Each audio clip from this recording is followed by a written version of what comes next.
हाथ काट कर रख दूंगा ये नाम समझ आ जाए तो। कितनी दिक्कत होगी पता है राम समझ आ जाए तो। भाई राम राम तो कह लोगे पर राम सा दुख भी सहना होगा। पहली चुनौती ये होगी कि मर्यादा में रहना होगा।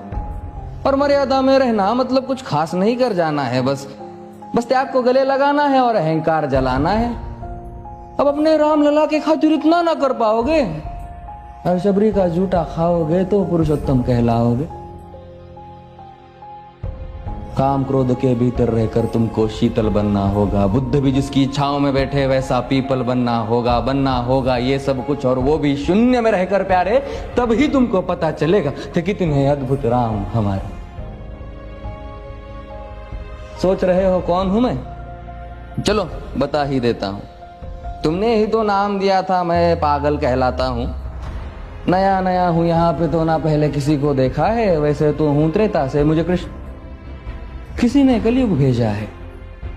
भाई बात वहां तक फैल गई है कि यहाँ कुछ तो मंगल होने को है कि भरत से भारत हुए राज में सुना है राम जी आने को है। बड़े भाग्यशाली हो तुम सब। वहां पे सब यही कहते हैं कि हम तो राम राज्य में रहते थे पर इन सब में राम रहते हैं। यानी तुम सब में राम का अंश छुपा है। मतलब वो तुम में आते हैं रहने। सच है या फिर गलत खबर? अगर सच्ची है तो क्या कहने।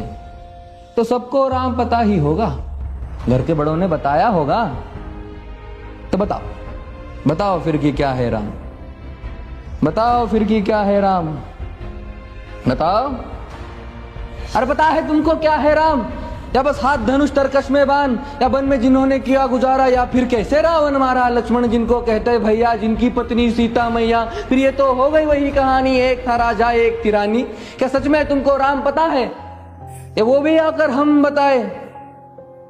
बड़े दिनों से हूं यहाँ पर, सब कुछ देख रहा हूं कब से। प्रभु से मिलने आया था मैं, उन्हें छोड़कर मिला हूं सबसे। एक बात कहूं अगर बुरा ना मानो, नहीं तुम तुरंत ही क्रोधित हो जाते हो। पूरी बात तो सुनते भी नहीं, सीधे घर पर आ जाते हो। ये तुम लोगों के नाम जपो में पहले सा आराम नहीं। ये तुम लोगों के नाम जपो में पहले सा आराम नहीं। इस जबरदस्ती के जय श्री राम में सब कुछ है, बस राम नहीं।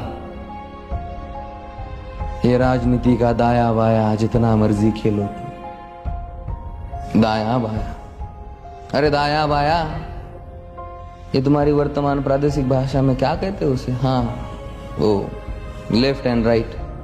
ये राजनीति का दाया बाया जितना मर्जी खेलो तुम चेतावनी को, लेकिन मेरी अपने जहन में डालो तुम। निजी स्वार्थ के खातिर अगर कोई राम नाम को गाता हो तो खबरदार अगर जुर्रत की और मेरे राम को बांटा तो। भारत भू का कवि हूं मैं, तभी निडर हो कहता हूँ राम है मेरी हर रचना में। मैं बजरंग में रहता हूँ। भारत की नींव है कविताएं और सत्य हमारी बातों में, तभी कलम हमारी तीखी और साहित्य हमारे हाथों में।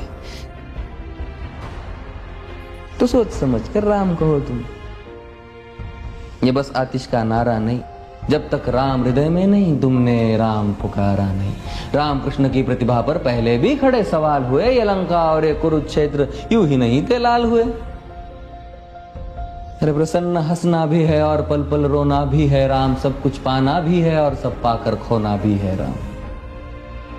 ब्रह्मा जी के कुल से होकर जो जंगल में सोए हो, जो अपनी जीत का हर्ष छोड़ रावण की मौत पे रोए हो। शिव जी जिनकी सेवा खातिर मारुत रूप में आ जाए। शेष नागकुट लक्ष्मण बनकर जिनके रक्षक हो जाए। और तुम लोभ क्रोध अहंकार छल कपट सीने से लगाकर सो जाओगे तो कैसे भक्त बनोगे उनके, कैसे राम समझ पाओगे? अघोर क्या है पता नहीं और शिव जी का वरदान चाहिए। ब्रह्मचर्य का इल्म नहीं, ने भक्त स्वरूप हनुमान चाहिए। भगवा क्या है पता, लहराना सबको होता है पर भगवा क्या है वो जाने जो भगवा ओढ़ के सोता है। राम से मिलना, राम से मिलना, राम से मिलना है ना तुमको?